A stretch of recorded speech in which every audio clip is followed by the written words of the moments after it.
नमस्कार साथियों, स्वागत है आप लोग सभी को ब्राइट फ्यूचर लाइव में। साथियों, आज की क्लास में हम लोग डिस्कस करने वाले हैं रिप्रोडक्टिव सिस्टम से 100 इम्पोर्टेंट क्वेश्चन जो एग्ज़ाम में बार बार पूछे जाते हैं। पहला क्वेश्चन है, मानव में पुरुष जनन ग्रंथि कौन सी है? तो मानव में पुरुष जनन ग्रंथि टेस्टिस को कहा जाता है। तो ऑप्शन नंबर बी इसका सही आंसर हो जाती है। टेस्टिस शुक्राणु और टेस्टोस्टेरोन हार्मोन का निर्माण करती है, तो ध्यान में रखिएगा। अगला क्वेश्चन है, फीमेल जनन ग्रंथि कहलाती है।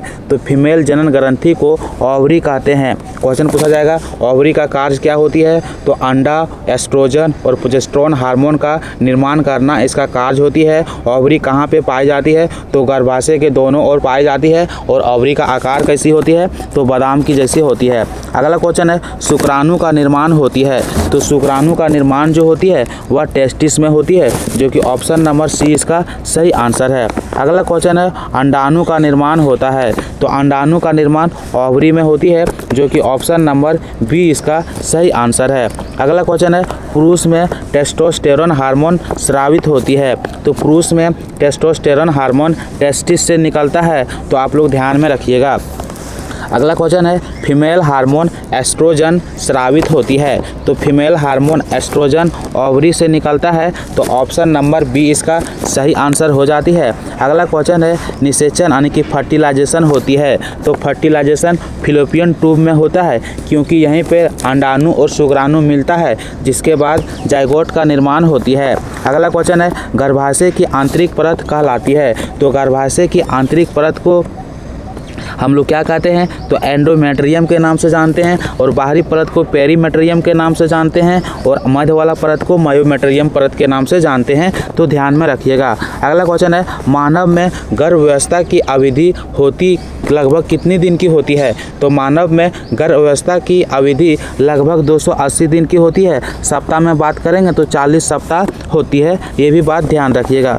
शुक्राणु का पूंछ का कार्य क्या होती है? तो शुक्राणु का पूंछ का मुख्य कार्य जो होती है वो होती है शुक्राणु को मादा के प्रजनन के अंडाणु तक पहुंचाना। तो ऑप्शन नंबर 20 का सही आंसर हो जाती है। क्वेश्चन डायरेक्ट पूछ लिया जाता है कि शुक्राणु के पूंछ का कार्य क्या होती है? तो शुक्राणु की पूंछ का मुख्य कार्य होती है शुक्राणु को मादा प्रजनन के अंडाणु तक पहुंचाना, तो गति प्रदान करेगा। तो ऑप्शन नंबर 20 का सही आंसर हो जाती है। अगला क्वेश्चन है, वीर्य में मुख्य द्रव प्रदान करता है। तो वीर्य में मुख्य द्रव कौन प्रदान करता है? तो सेमिनल वेसिकल और प्रोस्टेट ग्रंथि प्रदान करती है, जो शुक्राणु के साथ मिलकर वीर्य का निर्माण करती है, तो आप लोग ध्यान में रखिएगा। जनन तंत्र का सहायक ग्रंथि नहीं है। तो पुरुष जनन तंत्र का सहायक ग्रंथि कौन सी नहीं है? थायराइड है, क्योंकि prostate, seminal vesicle, corpus gland इसका सहायक ग्रंथि है, और कॉर्पस ग्लैंड को हम लोग बल्बो उरेथ्रल ग्लैंड भी कहते हैं, तो वह भी बात आप ध्यान में रखिएगा। फीमेल में मासिक धर्म चक्र की औसत अवधि जो होती है वह कितने दिन की होती है? तो 28 दिन की होती है, जो कि ऑप्शन नंबर सी में देखने को मिल रहा है। अगला क्वेश्चन है, ओव्यूलेशन किस हार्मोन के कारण होता है? तो ओव्यूलेशन लुटिनाइजिंग हार्मोन के अचानक बढ़ने से होती है, तो ऑप्शन नंबर बी इसका सही आंसर हो जाती है। और लुटिनाइजिंग हार्मोन को हम लोग शॉर्ट फॉर्म में LH के नाम से जानते हैं। गर्भावस्था में प्रोजेस्टेरोन का कार्य क्या होती है? तो गर्भावस्था में प्रोजेस्टेरोन का कार्य होती है गर्भाशय को मोटा और नरम बनाना, यानी कि गर्भाशय को बनाए रखना, तो ऑप्शन नंबर बी इसका सही आंसर हो जाती है। अगला क्वेश्चन है, शुक्राणु में कितने गुणसूत्र होते हैं? तो शुक्राणु में 23 गुणसूत्र होते हैं, जिनमें से 22 ऑटोसोम होते हैं और एक लिंग गुणसूत्र X अथवा Y होता है। समझिएगा, ध्यान से समझिएगा। ठीक उसी प्रकार से यदि अंडाणु में पूछे क्वेश्चन आ गया है कि अंडाणु में गुणसूत्र की संख्या कितनी होती है? तो अंडाणु में गुणसूत्र की संख्या 23 होती है, जिनमें से 22 ऑटोसोम होती है और एक लिंग गुणसूत्र X होता है, तो आप लोग ध्यान में रखिएगा। अगला क्वेश्चन है, जाइगोट में गुणसूत्र होता है। तो जाइगोट में 46 गुणसूत्र होती है। ऑप्शन नंबर सी इसका सही आंसर होता है, क्योंकि 23 गुणसूत्र माता के द्वारा मिलता है और 23 गुणसूत्र पिता के द्वारा मिलता है, तो ऑप्शन नंबर सी इसका सही आंसर हो जाती है। प्लेसेंटा का मुख्य कार्य है, तो प्लेसेंटा का मुख्य कार्य होती है गर्भ व्यवस्था के दौरान शिशु को ऑक्सीजन और पोषक तत्व पहुंचाना और उसके शरीर से कार्बन डाइऑक्साइड और अपशिष्ट पदार्थ को बाहर निकालना। तो ऑप्शन नंबर बी इसका सही आंसर हो जाएगा कि माँ भ्रूण के बीच जो होती है पोषण प्रदान करती है। कौन करती है? तो प्लेसेंटा करती है। अगला क्वेश्चन है मानव में लिंग निर्धारण करता है। तो मानव में लिंग निर्धारण जो होती है वह पिता के गुणसूत्र पर होता है, पिता के गुणसूत्र पर होता है। जैसे कि एक मेल और एक फीमेल जब यौन संबंध बनाती है तो यदि मेल का गुणसूत्र एक्स जाता है और फीमेल का गुणसूत्र एक्स जाता है तो दोनों मिलकर एक्स एक्स का निर्माण करता है। तब इससे पता चलता है कि पैदा होने वाला बच्चा लड़की होगी। ठीक इसी प्रकार से जब एक पुरुष और एक महिला यौन संबंध बनाती है तो यदि मेल से वाई गुणसूत्र जाता है और फीमेल से एक्स गुणसूत्र जाता है तो यहाँ मिलकर बनता है एक्स वाई, जिससे पता चलता है कि पैदा होने वाला बच्चा लड़का होगा। तो आप लोग ध्यान में रखिएगा। अगला क्वेश्चन है 21 का क्वेश्चन है वाई क्रोमोसोम होती है। तो वाई क्रोमोसोम किस में पाई जाती है? तो ध्यान से समझिएगा कि वाई क्रोमोसोम जो होती है वह पुरुष में पाई जाती है। तो ऑप्शन नंबर सी इसका सही आंसर हो जाती है। तो अब देख सकते हैं ऑप्शन नंबर सी। अगला क्वेश्चन है फीमेल में कौन सा गुणसूत्र होता है? तो फीमेल में हमेशा एक्स गुणसूत्र होता है। ऑप्शन नंबर सी इसका सही आंसर हो जाती है। अब हम लोग बढ़ते हैं आगे की ओर।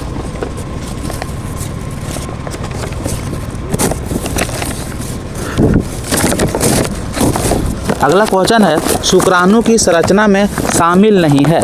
तो शुक्राणु की संरचना में हेड, नेक, टेल और तीनों शामिल है, लेकिन साइटोप्लाज्मा अधिक मात्रा में शामिल नहीं है। तो ऑप्शन नंबर डी इसका सही आंसर हो जाती है। अगला क्वेश्चन है मानव भ्रूण का हृदय धड़कन शुरू होती है। तो मानव भ्रूण का हृदय धड़कन निषेचन के बाद ठीक लगभग चौथे सप्ताह में शुरू हो जाता है। तो ऑप्शन नंबर सी इसका सही आंसर हो जाती है। अगला क्वेश्चन है फीमेल जनन मार्ग नहीं है। तो सबसे पहले हम लोग समझेंगे कि फीमेल जनन मार्ग कौन कौन सा है। तो पहला नंबर में वेजिना है, दूसरा नंबर में सर्विक्स है, तीसरा नंबर में उटरस है, चौथा नंबर में फैलोपियन ट्यूब है और पांचवा नंबर में ओवरी है। तो ये पांच जो है वह फीमेल जनन मार्ग है। तो यहाँ पे उरेथ्रा नहीं है। तो ऑप्शन नंबर डी इसका सही आंसर हो जाती है। अगला क्वेश्चन है शुक्राणु का सिर किससे बना होता है? तो शुक्राणु का हेड जो है वह एक्रोसोम से बना होती है, जो कि ऑप्शन नंबर बी में देखने को मिल रहा है। अगला क्वेश्चन है एक्रोसोम में पाए जाने वाला एंजाइम होती है। तो हम लोग डिस्कस करते हैं कि एक्रोसोम में मुख्य रूप से हाइड्रोलाइटिक और प्रोटियोलिटिक पाया जाता है, जिनमें हाइलुरोनिडेस, एक्रोसिन और एसिड फास्फोरेज एंजाइम मुख्य रूप से उपस्थित होती है। तो ऑप्शन नंबर सी इसका सही आंसर हो जाती है। और यदि हाइलुरोनिडेस, एक्रोसिन नहीं रहता तो वहाँ पे एसिड फास्फेटेज जरूर रहता। तो आप लोग ध्यान में रखिएगा। अगला क्वेश्चन है शुक्राणु को ऊर्जा प्रदान करता है। तो शुक्राणु के मध्य भाग में स्थित माइटोकॉन्ड्रिया होती है, जिससे शुक्राणु को ऊर्जा मिलता है। तो ऑप्शन नंबर डी इसका सही आंसर हो जाती है। अगला क्वेश्चन है मिडिल पीस में पाया जाता है। तो मिडिल पीस में क्या पाया जाता है? तो माइटोकॉन्ड्रिया पाया जाता है, जो कि ऑप्शन नंबर सी इसका सही आंसर हो जाती है।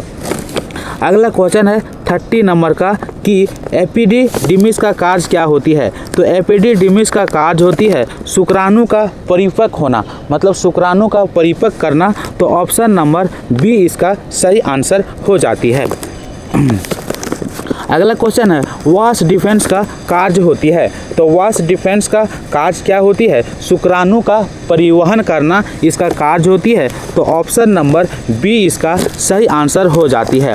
अगला क्वेश्चन है कॉपर्स ग्लैंड का स्राव होती है। तो कॉपर्स ग्लैंड का स्राव कैसी होती है? तो क्षारीय द्रव होती है। तो ऑप्शन नंबर ये इसका सही आंसर हो जाएगी। क्षारीय द्रव के कारण चिपचिपा होती है। अगला क्वेश्चन है 33 नंबर का वीर का पीएच मान कितना होती है? तो वीर का जो पीएच मान जो होती है वह 7.2 से लेकर 8 के बीच में होती है। तो यह कैसा होगा? तो क्षारीय होगा। तो ऑप्शन नंबर सी इसका सही आंसर हो जाती है।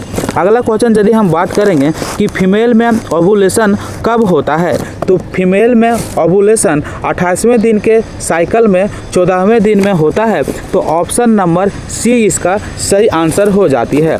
अगला क्वेश्चन है कॉर्पस लुटियम के निर्माण होता है, तो कॉर्पस लुटियम का निर्माण ठीक ओवुलेशन के तुरंत बाद होती है। तो ऑप्शन नंबर सी इसका सही आंसर हो जाती है। अगला क्वेश्चन हम डिस्कस करेंगे क्या है 36 का।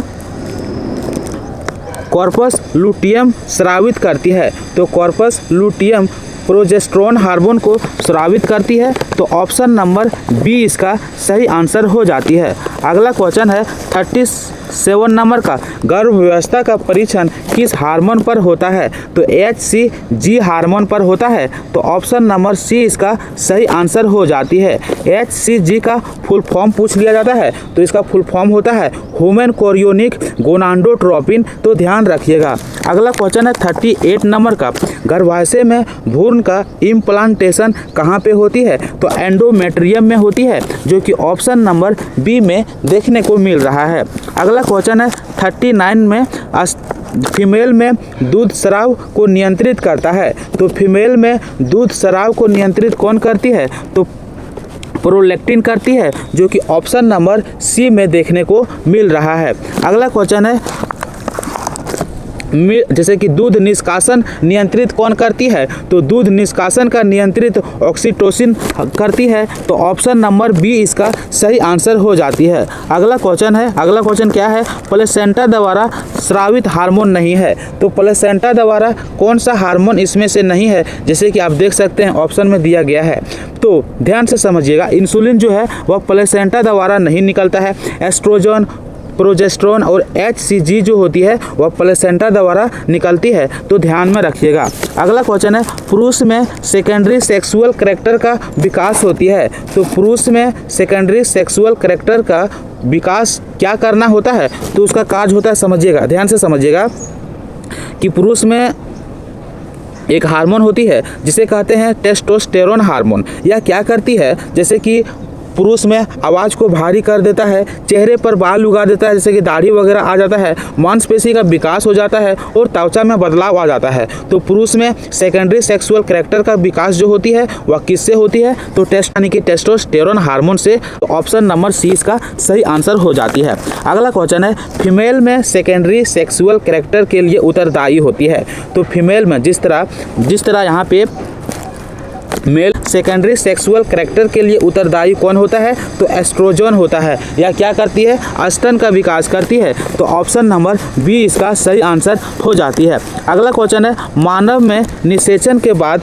भ्रूण पहले किस अवस्था में होती है, तो मानव में निषेचन के बाद भ्रूण सबसे पहले जाइगोट अवस्था में होती है, जो कि ऑप्शन नंबर डी में देखने को मिल रहा है।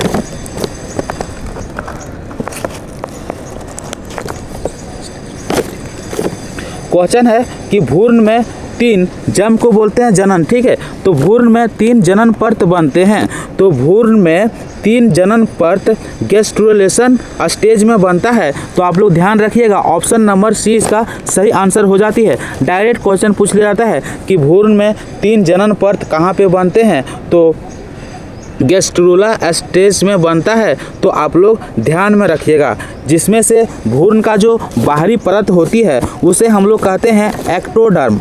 भ्रूण के बाहरी परत को कहते हैं एक्टोडर्म और मध्य वाला को कहते हैं मेसोडर्म कहते हैं मध्य वाला को, और आंतरिक परत को कहते हैं जो अंदर वाला होता है उसे बोलते हैं एंडोडर्म। तो आप लोग ध्यान रखिएगा कि भ्रूण का 3 परत होती है और कौन कौन सा क्या कहा जाता है हम लोग डिस्कस कर चुके हैं। और भ्रूण का 3 परत जो बनती है सो किस में बनती है, तो गैस्ट्रुला स्टेज में बनता है। तो ऑप्शन नंबर सी इसका सही आंसर हो जाती है।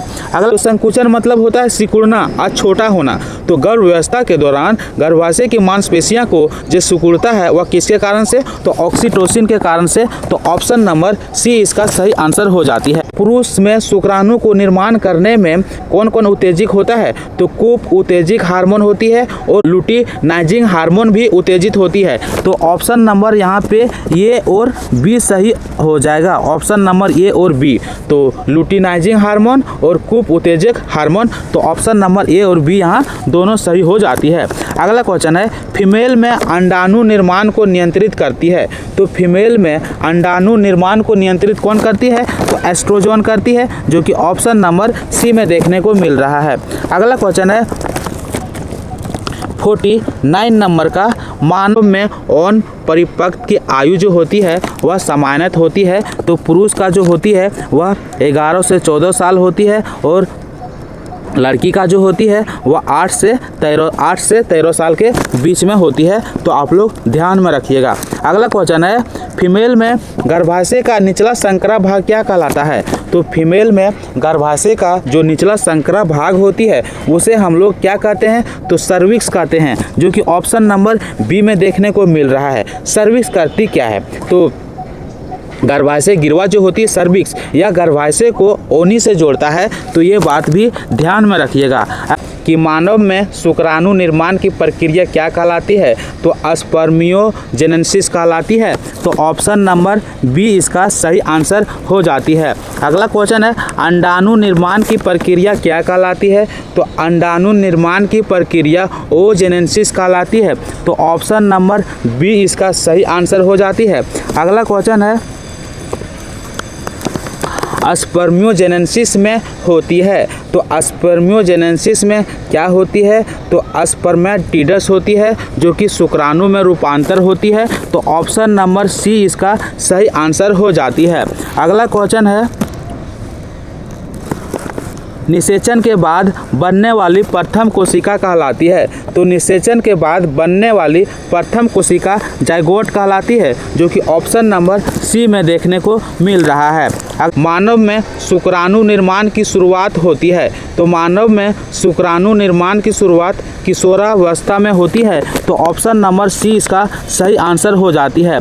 मानव अंडाणु का आकार कैसा होती है? तो हम लोग समझिएगा ध्यान से कि मानव शरीर का सबसे बड़ी कोशिका जो होती है वह मादा अंडाणु होती है। आप लोग ध्यान में रखिएगा, मानव शरीर का सबसे बड़ा कोशिका मादा अंडाणु होती है। तो यहाँ पे पूछा जाता है कि मानव अंडाणु का आकार कैसा होता है? तो इसका आंसर जो होगा सो सबसे बड़ा वाला में आएगा, सबसे बड़ा वाला में आएगा। तो आप लोग ध्यान में रखिएगा। अगला क्वेश्चन है, निषेचन के समय अंडाणु के चारों ओर पाई जाने वाला परत क्या कहलाती है? तो निषेचन के समय अंडाणु के चारों ओर परत पाए जाने वाले को हम लोग जोना पेलुसिडा कहते हैं। तो ऑप्शन नंबर ए इसका सही आंसर हो जाती है। अगला क्वेश्चन है, मानव में गर्भावस्था के दौरान भ्रूण को घेरने वाले झिल्ली को क्या कहते हैं? तो मानव में गर्भावस्था के दौरान भ्रूण को घेरने वाला झिल्ली को हम लोग एमनियन के नाम से जानते हैं। तो ऑप्शन नंबर सी इसका सही आंसर हो जाती है। यदि ऑप्शन में एमनियन नहीं रहता तो एमनियोटिक झिल्ली जरूर रहता। तो वो भी बात आप लोग ध्यान में रखिएगा। अगला क्वेश्चन है, गर्भावस्था के दौरान भ्रूण को सुरक्षा कौन करती है? तो एमनियोटिक द्रव करती है। तो ऑप्शन नंबर बी इसका सही आंसर हो जाता है। क्वेश्चन है, मानव में प्लेसेंटा का प्रकार है। तो मानव में प्लेसेंटा का प्रकार डिस्कोडल है। तो ऑप्शन नंबर सी इसका सही आंसर हो जाती है। अगला क्वेश्चन है, मानव प्लेसेंटा में पाया जाता है। तो मानव प्लेसेंटा में माँ और भ्रूण दोनों का रक्त परिसंचरण तंत्र पाया जाता है, लेकिन आपस में नहीं मिलता है। तो ऑप्शन नंबर सी इसका सही आंसर हो जाती है। माँ और भ्रूण दोनों का रक्त पाया जाता है मानव प्लेसेंटा में। अब बात करते हैं 62 नंबर का क्वेश्चन है, गर्भावस्था के दौरान एस्ट्रोजन का कार्य क्या होती है? तो गर्भावस्था के दौरान एस्ट्रोजन का कार्य होती है गर्भाशय को वृद्धि करना, जिससे से शिशु को अंग का विकास करना होता है। तो आप लोग ऑप्शन नंबर बी इसका सही आंसर हो जाएगा। गर्भ व्यवस्था के दौरान एस्ट्रोजन का कार्य क्या होती है? तो एस्ट्रोजन का कार्य होती है गर्भाशय वृद्धि, गर्भाशय वृद्धि, तो ध्यान में रखिएगा। अगला क्वेश्चन है गर्भाशय के दौरान रिलैक्सिन हार्मोन का कार्य क्या होती है? तो गर्भाशय के दौरान रिलैक्सिन हार्मोन का कार्य होती है पेल्विस को शिथिल करना, यानी कि पेल्विस को ढीला करना। तो ऑप्शन नंबर 20 का सही आंसर हो जाती है। मासिक धर्म रुकने को क्या कहते हैं? तो फीमेल में मासिक धर्म रुकने को मेनोपॉज कहते हैं। तो ऑप्शन नंबर सी इसका सही आंसर हो जाती है। और यह किस उम्र में रुकती है? तो लगभग 45 से 55 साल की उम्र में रुकती है। अगला क्वेश्चन है 65 नंबर का, प्रथम मासिक धर्म को क्या कहते हैं? तो प्रथम मासिक धर्म को मेनार्की कहते हैं। तो ऑप्शन नंबर बी इसका सही आंसर हो जाती है। अगला क्वेश्चन है मानव में सामान्यतः मेनोपॉज की आयु जो होती है वह कितनी होती है? तो 45 से 50 वर्ष की होती है। तो ऑप्शन नंबर सी इसका सही आंसर हो जाती है। अगला क्वेश्चन है शुक्राणु की गतिशीलता किस पर निर्भर करती है? तो शुक्राणु की गतिशीलता शुक्राणु के पूंछ पर निर्भर करती है। तो ऑप्शन नंबर सी इसका सही आंसर हो जाती है। अगला क्वेश्चन है 68 नंबर का, मानव में निषेचन के बाद भ्रूण का पहला विभाजन होती है। तो मानव में निषेचन के बाद भ्रूण का पहला विभाजन जो होती है वह कहाँ पे होती है? तो फैलोपियन ट्यूब में होती है। ऑप्शन नंबर सी इसका सही आंसर हो जाता है। अगला क्वेश्चन है 69 नंबर का, गर्भ व्यवस्था के दौरान भ्रूण में अपशिष्ट पदार्थ का निष्कासन किसके द्वारा होता है? तो प्लेसेंटा के द्वारा होता है, जो कि हम लोग पहले भी डिस्कस कर चुके हैं। अगला क्वेश्चन है फीमेल जनन तंत्र का अंग नहीं है। तो फीमेल जनन तंत्र का अंग कौन सा नहीं है? प्रोस्टेट नहीं है। तो ऑप्शन नंबर डी इसका सही आंसर हो जाती है। अगला क्वेश्चन है पुरुष जनन तंत्र का अंग नहीं है। तो अब हम लोग समझते हैं कि पुरुष जनन तंत्र का अंग जो है वह कौन कौन सी है, कौन कौन सी पुरुष जनन तंत्र की सहायक अंग है। तो सबसे पहले बात करते हैं तो टेस्टिस है, दूसरा नंबर में एपिडिडिमिस है, तीसरा नंबर में वास डिफरेंस है, चौथा नंबर में प्रोस्टेट ग्रंथि है, पांचवा नंबर में पेनिस है, छठा नंबर में उरेथ्रा है, में स्क्रोट्रम है। तो इतना बात को आप लोग ध्यान रखिएगा। तो यहाँ पे कौन कौन सा देखने को मिल रहा है? टेस्टिस देखने को मिल रहा है, तो ये है वास डिफरेंस, ये है पेनिस यानी कि उटेरस नहीं है। तो ऑप्शन नंबर सी इसका सही आंसर हो जाती है। अगला क्वेश्चन है वीर्य में शुक्राणु की कमी को क्या कहते हैं? जब वीर्य में शुक्राणु को कमी हो जाती है वो अस्पर्मिया कहते हैं। तो ऑप्शन नंबर बी इसका सही आंसर हो जाती है। अगला क्वेश्चन है वीर्य में शुक्राणु का पूर्ण अभाव मतलब होता है ना के बराबर बनना। तो उसे हम लोग क्या कहते हैं? तो अजोस्पर्मिया कहते हैं। तो ऑप्शन नंबर बी इसका सही आंसर हो जाता है। इसी के कारण मतलब बच्चा पैदा नहीं होता है, यानी कि बांझपन हो जाता है। तो आप लोग क्वेश्चन है यदि हम बोलेंगे कि वीर्य में शुक्राणु का अधिक बनना क्या कहलाती है? तो हाइपर अस्पर्मिया कहलाती है। ये भी बात आप ध्यान में रखिएगा। अगला क्वेश्चन है 74 नंबर का, में जुड़वा बच्चे बनने का कारण क्या होती है? तो जब एक अंडाणु और एक शुक्राणु मिलकर एक निषेचित अंडा का निर्माण करता है, फिर वह निषेचित अंडा भ्रूण अवस्था में दो अलग अलग भ्रूण में विभाजित हो जाता है, तब समान जुड़वा बच्चा का निर्माण होता है। तो ऑप्शन नंबर बी इसका सही आंसर हो जाती है। यानी कि मानव में जुड़वा बच्चे बनने का कारण क्या होता है? तो एक अंडाणु और एक शुक्राणु को विभाजन होने के कारण होती है। 75 नंबर का आइडेंटिकल ट्विंस कहलाते हैं। तो मोनोजाइगोटी को आइडेंटिकल ट्विंस कहते हैं। तो ऑप्शन नंबर बी इसका सही आंसर हो जाती है। अगला क्वेश्चन है मानव में भ्रूण का हृदय पूरी तरह विकास होती है। तो मानव में भ्रूण का हृदय जो होती है वह पूरी तरह से विकास कितने महीने में होती है? तो 3 महीने में होती है, जो कि ऑप्शन नंबर सी में देखने को मिल रहा है। अगला क्वेश्चन है गर्भ व्यवस्था के दौरान भ्रूण में रक्त निर्माण कहाँ पे होती है? तो गर्भ व्यवस्था के दौरान भ्रूण में रक्त का निर्माण जो होती है वह किडनी में होती है। तो ऑप्शन नंबर बी इसका सही आंसर हो जाती है। अगला क्वेश्चन है 78 नंबर का क्वेश्चन है मानव में शिशु का जन्म कहलाता है। तो पार्टुरिशन कहलाता है। पार्टुरिशन यदि ऑप्शन में नहीं रहेगा तो चाइल्ड बर्थ रहेगा, ध्यान में रखिएगा। अगला क्वेश्चन है पार्टुरिशन के समय गर्भाशय संकुचन होता है, तो किसी टोसिन से संकुचन होता है, तो ध्यान में रखिएगा। अगला क्वेश्चन है कि मानव में गर्भ व्यवस्था के दौरान भ्रूण किस स्थिति में रहता है, तो मुड़ा हुआ रहता है, जो कि ऑप्शन नंबर सी में देखने को मिल रहा है। भ्रूण में उम्बिलिकल कोड का कार्य क्या होती है, तो भ्रूण में उम्बिलिकल कोड का कार्य होती है गर्भ व्यवस्था के दौरान बच्चे को मां के प्लेसेंटा से जोड़ना, जिससे बच्चों को ऑक्सीजन और पोषक तत्व मिल सके। तो ऑप्शन नंबर सी इसका सही आंसर हो जाती है। उम्बिलिकल कोड को एक जीवन रेखा की तरह जाना जाता है, तो वो भी ध्यान में रखिएगा। अगला क्वेश्चन है, मानव में उम्बिलिकल कोड में होती है, तो मानव में उम्बिलिकल कोड में 2 आर्टरीज और 1 वेन होती है, जो कि ऑप्शन नंबर बी में देखने को मिल रही है। अगला क्वेश्चन है 87 नंबर का, मानव में जुड़वा बच्चों का लिंग होता है, तो मानव में जुड़वा बच्चों का लिंग समान होते हैं, तो ऑप्शन नंबर बी इसका सही आंसर हो जाती है। अगला क्वेश्चन है, पुरुष में वीर स्खलन नियंत्रित करता है, तो कौन करता है, सिंपैथेटिक नर्व करता है, तो ऑप्शन नंबर बी इसका सही आंसर हो जाती है। अगला क्वेश्चन है, फीमेल में ओवुलेशन को रोकने वाला दवा होती है, तो फीमेल में ओवुलेशन को रोकने वाला दवा को किस नाम से जानते हैं, तो ओरल कॉन्ट्रासेप्टिव के नाम से जानते हैं, तो ऑप्शन नंबर बी इसका सही आंसर हो जाती है। अगला क्वेश्चन है, कॉपर टी का कार्य क्या है, तो कॉपर टी का कार्य क्या है, तो शुक्राणु को नष्ट करना इसका कार्य होती है, तो ऑप्शन नंबर सी इसका सही आंसर हो जाती है। अगला क्वेश्चन है, परिवार नियोजन का सबसे सुरक्षित तरीका कौन सी है, तो परिवार नियोजन का सबसे सुरक्षित तरीका जो है वह कॉन्डोम है, जो कि ऑप्शन नंबर बी में देखने को मिल रहा है।